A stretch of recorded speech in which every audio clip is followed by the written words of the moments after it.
জঙ্গলে যদি আপনাকে একা ছেড়ে দেওয়া হয় তাহলে সেখান থেকে বের হয়ে আসতে আপনার 2 বছর সময় লাগতে পারে। কারণ এটি কোনো সাধারণ জঙ্গল নয়, এটি পৃথিবীর সবচেয়ে বড় বৃষ্টিবন অ্যামাজন জঙ্গল। এখানে বছরের বেশিরভাগ সময়ই বৃষ্টি হয়। অনেক জায়গায় আকাশ দেখা যায় না, কারণ বিশাল গাছের পাতা আর ঢালপালার সূর্যের আলো আটকে রাখে। তাই দিনের বেলাতেও জঙ্গলের ভেতর অন্ধকার মনে হয়। আপনি একবার ভেতরে ঢুকে পথ হারালে চারপাশে শুধু একই রকমের গাছ, লতা, কাদা, জলাভূমি আর নদী দেখতে পাবেন। কোথায় উত্তর, কোথায় দক্ষিণ, কোন পথে বের হতে হবে কিছুই বোঝা কঠিন হয়ে যাবে। আর এই অন্ধকার জঙ্গলের ভিতরে বাস করে 25 লাখ প্রজাতির পোকামাকড়।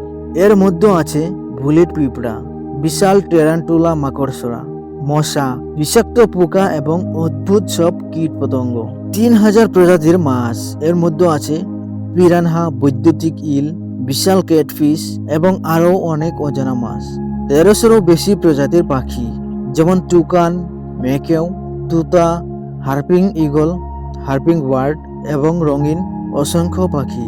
400-এরও বেশি প্রজাতির স্তন্যপায়ী প্রাণী, যেমন জেগুয়ার, স্থলত, ক্যাপিবারা, টেপির, বিভিন্ন বানর, গোলাপি নদীর ডলফিন এবং জায়ান্ট অ্যান্টিটার। 400-এরও বেশি প্রজাতির উভচর প্রাণী, যেমন বিষাক্ত ডার্ট ফ্রগ এবং বিভিন্ন ধরনের ব্যাঙ। 300-এরও বেশি প্রজাতির সরীসৃপ, যেমন গ্রিন অ্যানাকোন্ডা, কেইমান, বোয়া কনস্ট্রিক্টর, ইগুয়ানা এবং বিভিন্ন সাপ। এখন প্রশ্ন হলো, এত প্রাণী, এত বৃষ্টি, এত অন্ধকার আর এত বিপদের মাঝখানে মানুষ কিভাবে বাঁচে?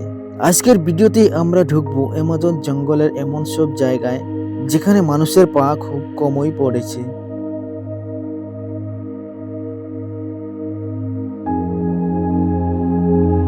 অ্যামাজন রেইন ফরেস্টের আয়তন প্রায় 55 লক্ষ বর্গ কিলোমিটার।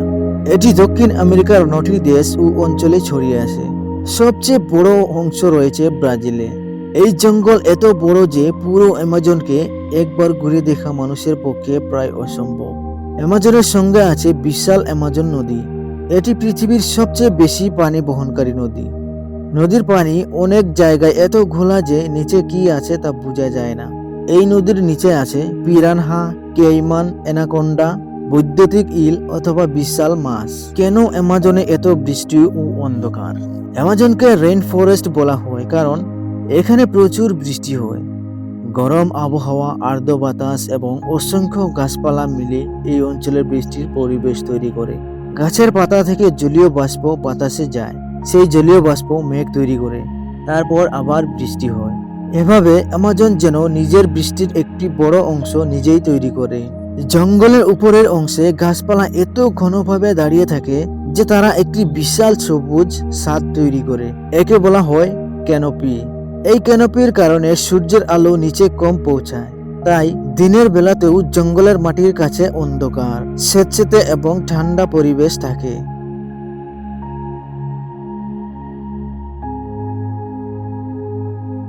জঙ্গলে একা হারালে কি হবে?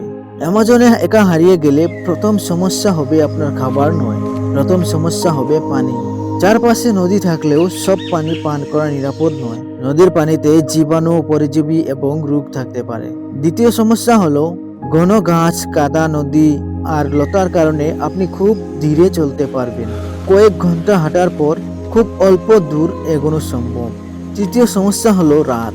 অ্যামাজনের রাত অন্ধকার, ভেজা এবং শব্দে ভরা। কোথাও ব্যাঙ ডাকছে, কোথাও পোকামাকড়ের শব্দ, কোথাও বানরের চিৎকার, আবার কোথাও গাছের ডাল ভাঙার আওয়াজ। আপনি বুঝতেই পারবেন না কোন শব্দ সাধারণ আর কোন শব্দ বিপদের সংকেত। অ্যামাজনের সবচেয়ে ভয়ঙ্কর শিকারী প্রাণীদের একটি হলো জাগুয়ার। জাগুয়ার দেখতে অনেকটা চিতাবাঘের মতো, কিন্তু এটি বেশি শক্তিশালী। এটি গাছে উঠতে পারে, সাঁতারও কাটতে পারে এবং নদীর কাছেও শিকার ধরতে পারে। এর কামড় এত শক্তিশালী যে শক্ত খোলসও ভেঙে ফেলতে পারে। জাগুয়ার শিকার করার সময় খুব কম শব্দ করে। অনেক সময় এটি দূর থেকে শিকারকে লক্ষ্য করে, তারপর হঠাৎ আক্রমণ করে। মানুষ সাধারণত জাগুয়ারের খাবার নয়, কিন্তু জঙ্গলে কোনো বন্য প্রাণীর খুব কাছে যাওয়া সবসময় বিপজ্জনক। অ্যামাজনের সবচেয়ে বিখ্যাত প্রাণীগুলোর একটি হলো গ্রিন অ্যানাকোন্ডা। এটি পৃথিবীর সবচেয়ে ভারী সাপগুলোর একটি। এদের শরীর অনেক মোটা এবং ওজন কয়েকশো কেজি পর্যন্ত হতে পারে। অ্যানাকোন্ডা সাধারণত নদী, জলাভূমি এবং কাদামাটির জায়গায় থাকে। এটি বিষধর নয়, কিন্তু এটি শিকারকে শক্তিশালী শরীর দিয়ে পেঁচিয়ে রাখে। শিকার শ্বাস নিতে না পারলে ধীরে ধীরে দুর্বল হয়ে যায়। ক্যাপিবারা, ক্যাইম্যান পাখি এবং বড় প্রাণীও অ্যানাকোন্ডার শিকার হতে পারে। অ্যামাজনের নদীতে আছে পিরানহা। পিরানহার দাঁত ধারালো এবং দলবদ্ধভাবে চলতে পারে। সিনেমায় পিরানহাকে খুব ভয়ঙ্কর দেখানো হলেও বাস্তবে সব পিরানহা মানুষের উপর আক্রমণ করে না, তবে ক্ষুধার্ত বা উত্তেজিত পিরানহা কামড়াতে পারে। আর আছে বৈদ্যুতিক ইল। এই মাছ নিজের শরীর থেকে শক্তিশালী বৈদ্যুতিক শক দিতে পারে। পানির নিচে যদি এটি শক দেয় তাহলে শরীর দুর্বল হয়ে যেতে পারে এবং সাঁতার কাটা কঠিন হতে পারে। তাই অ্যামাজনের নদী দেখতে শান্ত হলেও তার নিচে লুকিয়ে থাকতে পারে ভয়ঙ্কর বিপদ। অ্যামাজনে আছে রঙিন ডার্ট ফর্ক। এই ব্যাঙগুলো দেখতে সুন্দর, কিন্তু কিছু প্রজাতির শরীরে বিষ থাকে। তাদের উজ্জ্বল রং প্রকৃতির সতর্কবার্তা, দূরে থাকুন। আর আছে বুলেট পিঁপড়া। এর কামড়কে পৃথিবীর সবচেয়ে যন্ত্রণাদায়ক পোকামাকড়ের কামড়গুলোর একটি বলা হয়। এই কামড়ের ব্যথা অনেক সময় গুলি লাগার মতো অনুভূত হতে পারে। অ্যামাজনে বড় প্রাণীর চেয়ে ছোট পোকামাকড় অনেক সময় বেশি সমস্যা তৈরি করে, কারণ মশা রোগ ছড়াতে পারে, পিঁপড়া কামড়াতে পারে, আর নানা ধরনের পোকা শরীরে সংক্রমণ ঘটাতে পারে। অ্যামাজনের নদী ও জলাভূমিতে থাকে কেইমান। কেইমান দেখতে কুমিরের মতো। এরা পানির নিচে লুকিয়ে থাকে এবং শুধু চোখ আর নাক পানির উপরে রাখে। নদীর পানি শান্ত দেখালেও পানির নিচে কেইমান অপেক্ষা করতে পারে। রাতে অ্যামাজন আরও ভয়ঙ্কর হয়ে ওঠে।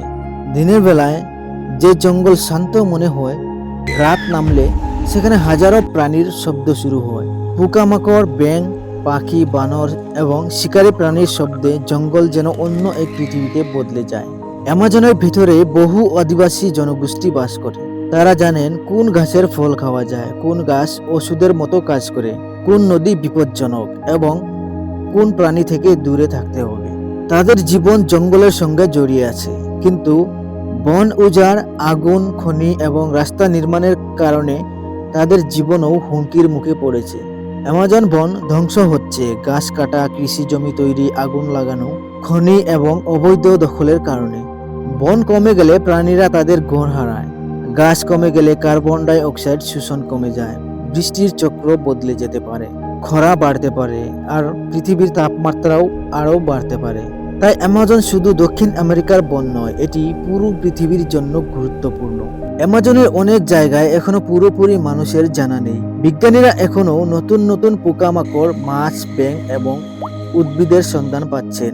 কিছু জায়গায় প্রাচীন মানুষের বসতির চিহ্নও পাওয়া গেছে। অর্থাৎ এই জঙ্গলের নিচে, নদীর পাশে এবং ঘন গাছপালার ভিতরে এমন অনেক রহস্য লুকিয়ে আছে যেগুলো এখনো পৃথিবীর মানুষ জানে না। শুরুতে আমি বলেছিলাম অ্যামাজনে একা থাকলে বের হতে 2 বছরও সময় লাগতে পারে। কিন্তু আসল বিপদ শুধু জাগুয়ার, অ্যানাকোন্ডা বা পিরানহা নয়। সবচেয়ে বড় বিপদ হলো পথ হারানো, অসুস্থ হওয়া, পরিষ্কার পানি না পাওয়া, ক্ষুধা, মশা সংক্রমণ এবং সাহায্য না পাওয়া। আর অ্যামাজনের জন্য সবচেয়ে ভয়ঙ্কর প্রাণী হলো মানুষ, কারণ মানুষ লাভের জন্য বন কেটে ফেলছে, নদী দূষণ করছে এবং প্রাণীদের বাসস্থান নষ্ট করছে। অ্যামাজন জঙ্গল ভয়ঙ্কর, রহস্যময় এবং সুন্দর। এখানে আছে অ্যানাকোন্ডা, আছে জাগুয়ার, আছে পিরানহা, আছে বৈদ্যুতিক ইল, আছে বিষাক্ত ব্যাঙ, আছে কোটি কোটি পোকামাকড়, আর আছে এমন রহস্য যার সব উত্তর এখনো মানুষের কাছে নেই। আপনি যদি অ্যামাজন জঙ্গলে একা আটকে পড়তেন, আপনার সবচেয়ে বেশি ভয় কাকে নিয়ে হতো?